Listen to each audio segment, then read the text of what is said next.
जय श्री सद्गुरुदेवाय नमः। जय श्री गणपति देवाय नमः। ओम कृष्णाय वासुदेवाय हरे परमात्मने प्रणतः कलेश नाशाय गोविंदाय नमो नमः। श्रीमद् भागवत महापुराण दशम स्कंद 55वां अध्याय। प्रगुमन का जन्म और शंबासुर का वध। श्री शुकदेव जी कहते हैं, परीक्षित, कामदेव भगवान वासुदेव के ही अंश हैं। वह पहले रुद्र भगवान की क्रोध अग्नि से भस्म हो गए थे। अब फिर शरीर प्राप्ति के लिए उन्होंने अपने अंशी भगवान वासुदेव का ही आश्रय लिया। वह ही काम अब की बार भगवान श्री कृष्ण के द्वारा रुक्मिणी जी के गर्भ से उत्पन्न हुए और प्रगुमन नाम से जगत में प्रसिद्ध हुए। सौंदर्य, वीर्य, सौशल्य आदि सद्गुणों में भगवान श्री कृष्ण से वे किसी प्रकार कम न थे।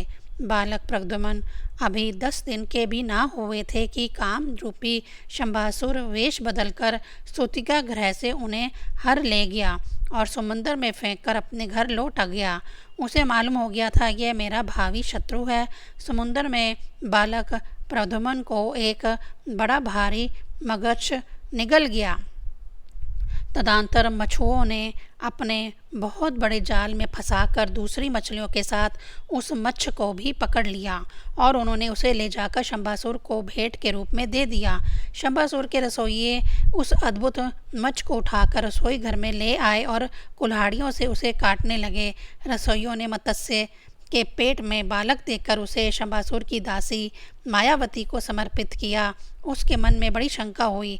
तब नारद जी ने आकर बालक का कामदेव होना, श्री कृष्ण की पत्नी रुक्मिणी के गर्भ से जन्म लेना, मच्छ के पेट में जाना सब कुछ कह सुनाया।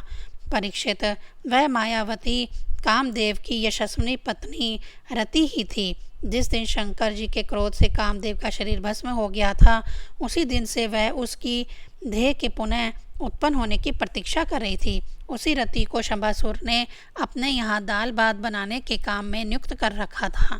जब उसे मालूम हुआ कि इस शिशु के रूप में मेरे पति कामदेव ही हैं, तब वह उसके प्रति बहुत प्रेम करने लगी। श्री कृष्ण कुमार भगवान प्रद्युम्न बहुत थोड़े दिनों में जवान हो गए। उनका रूप लावण्य इतना अद्भुत था कि जो स्त्रियां उनकी ओर देखती उनके मन में श्रृंगार रस का उद्दीपन हो जाता। कमल दमन के समान कोमल एवं विशाल नेत्र, घुटनों तक लंबी लंबी बाहें और मनुष्यों लोक में सबसे सुंदर शरीर।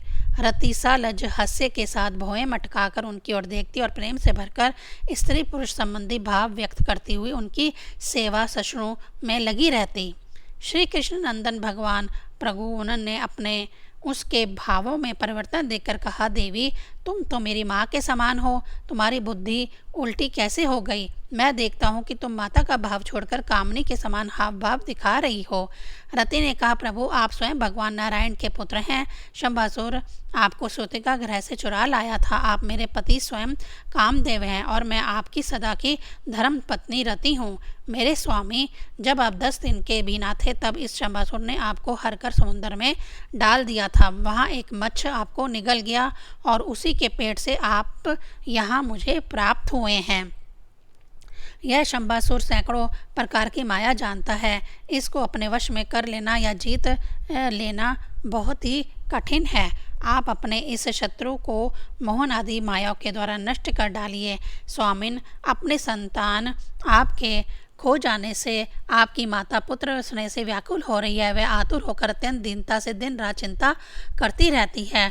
उनकी दशा ठीक वैसी ही हो रही है जैसे बच्चा खो जाने पर कुरकुरी पक्षी का अथवा बछड़ा खो जाने पर बेचारी गाय की होती है। मायावती रति ने इस प्रकार कहकर परम शक्तिशाली प्रद्युम्न को माया नाम की विद्या सिखाई। यह विद्या ऐसी है जो सब प्रकार की मायाओं का नाश कर देती है। अब प्रद्युम्न जी शंबासुर के पास जाकर उस पर बड़े कटु आक्षेप करने लगे। वह चाहते थे कि यह किसी प्रकार झगड़ा कर बैठे। इतना ही नहीं, उन्होंने युद्ध के लिए भी उसे स्पष्ट रूप से ललकारा। प्रद्युम्न के कटु वचनों की चोट से शंबासुर तिलमिला उठा, मानो किसी के ने विशाले सांप को पैर से ठोकर मार दी हो। उसकी आंखें क्रोध से लाल हो गई। वह हाथ में गदा लेकर बाहर निकल आया। उसने अपनी गदा बड़े जोर से आकाश में घुमाई और इसके बाद प्रद्युम्न जी पर चला दी। गदा चलाते समय उसने इतना कर्कश सिंहनाद किया मानो बिजली कड़क रही हो।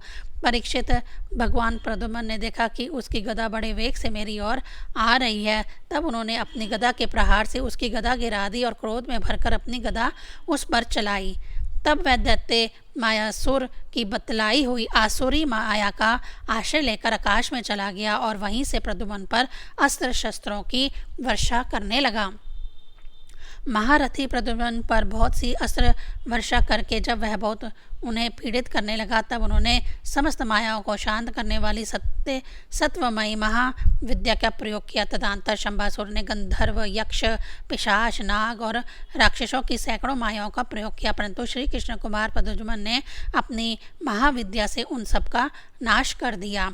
इसके बाद उन्होंने एक तीक्ष्ण तलवार उठाई और शंभासुर का करीट एवं कुंडल को सुशोभित किए सिर, जो लाल दाढ़ी मूंछों से बड़ा भयंकर लग रहा था, काट कर धड़ से अलग कर दिया। देवता लोग पुष्पों की वर्षा करते हुए स्तुति करने लगे और इसके बाद मायावती रति, जो आकाश में चलना जानती थी, अपने पति प्रद्युम्न को आकाश मार्ग से द्वारकापुरी में ले गई। परीक्षित आकाश में अपनी गोरी पत्नी के साथ सांवले प्रद्युम्न की ऐसी शोभा हो रही थी मानो बिजली और मेघ का जोड़ा हो।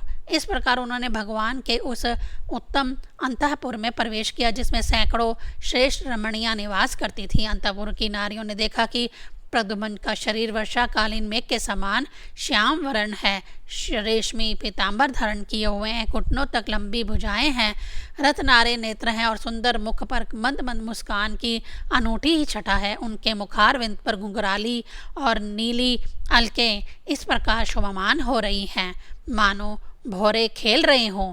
वह सब उन्हें श्री कृष्ण समझकर सकुचा गई और घरों में इधर उधर लुक छुप गई। फिर धीरे धीरे स्त्रियों को यह मालूम हो गया कि यह श्री कृष्ण नहीं है, क्योंकि उनकी अपेक्षा इनमें कुछ विलक्षणता अवश्य है।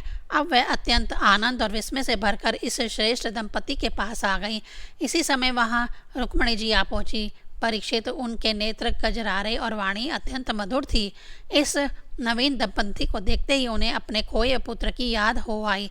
वत्सल स्नेह की अधिकता से उनके स्तनों से दूध झरने लगा। रुक्मिणी जी ने सोचने लगी, यह नर रत्न कौन है? ये कमल नयन किसका पुत्र है? किस बड़ भाग्नि ने इसे अपने गर्भ में धारण किया होगा? इसे यह कौन सौभाग्यवती पत्नी रूप में प्राप्त हुई है? मेरा भी एक नन्हा सा शिशु खो गया था, ना जाने कौन उसे सूतिका गृह से उठा ले गया। यदि वह कहीं जीता जागता होगा तो उसकी अवस्था तथा रूप भी इसी के समान हुआ होगा। मैं तो इस बात से हैरान हूँ कि इसे भगवान श्याम सुंदर की सी रूपरेखा, अंगों की गठन, चाल ढाल, मुस्कान, चितवन और बोलचाल कहाँ से प्राप्त हुई। हो ना हो यह वही बालक है जिसे मैंने अपने गर्भ में धारण किया था, क्योंकि स्वभाव से ही मेरा स्नेह इसके प्रति उमड़ रहा है और मेरी बाईं बाह भी फड़क रही है। जिस समय रुक्मिणी जी इस प्रकार सोच विचार कर रही थी, निश्चय और संदेह के झूले में झूल रही थी, उसी समय पवित्र कीर्ति भगवान श्री कृष्ण अपने माता पिता देवकी, वासुदेव जी के साथ वहां पधारे। भगवान श्री कृष्ण तो सब जानते थे, परंतु वह कुछ ना बोले, चुपचाप खड़े रहे। इतने में नारद जी वहां आ पहुंचे और उन्होंने प्रद्युम्न जी को शंभासुर का हर ले जाना, समुद्र में फेंक देना आदि जितनी भी घटनाएं घटित हुई थी वह सब कह सुनाई। नारद जी के द्वारा यह महान आश्चर्य में घटना सुनकर भगवान श्री कृष्ण के अंतःपुर की स्त्रियां चकित हो गई और बहुत वर्षों तक खोए रहने के बाद लौटे हुए प्रद्युम्न जी का इस प्रकार अभिनंदन करने लगी मानो कोई मरकर जी उठा हो। देवकी जी, वासुदेव जी, भगवान श्री कृष्ण, बलराम जी, रुक्मिणी जी और स्त्रियां सब उस नव दंपति को हृदय से लगाकर बहुत ही आनंदित हुए। जब द्वारकावासी नर नारियों को यह मालूम हुआ कि खोए हुए प्रद्युम्न जी लौट आए हैं, तब वह परस्पर कहने लगे, अहो कैसे सौभाग्य की बात है कि बालक मानो मरकर फिर लौट आया। परीक्षित प्रद्युम्न का रंग रूप भगवान श्री कृष्ण से इतना मिलता जुलता था कि उन्हें देखकर उनकी माताएं भी उन्हें अपना पतिदेव श्री कृष्ण समझकर मधुर भाव में मग्न हो जाती थी और उनके सामने से हटकर एकांत में चली जाती थी। श्री निकेतन भगवान के प्रतिबिंब स्वरूप काम अवतार भगवान प्रद्युम्न के दिख जाने पर ऐसा होना कोई आश्चर्य की बात नहीं है। फिर उन्हें देखकर दूसरी स्त्रियों की विचित्र दशा हो जाती थी, इसमें तो कहना ही क्या है। 55वां अध्याय संपूर्ण। ओम नमो भगवते वासुदेवाय नमः।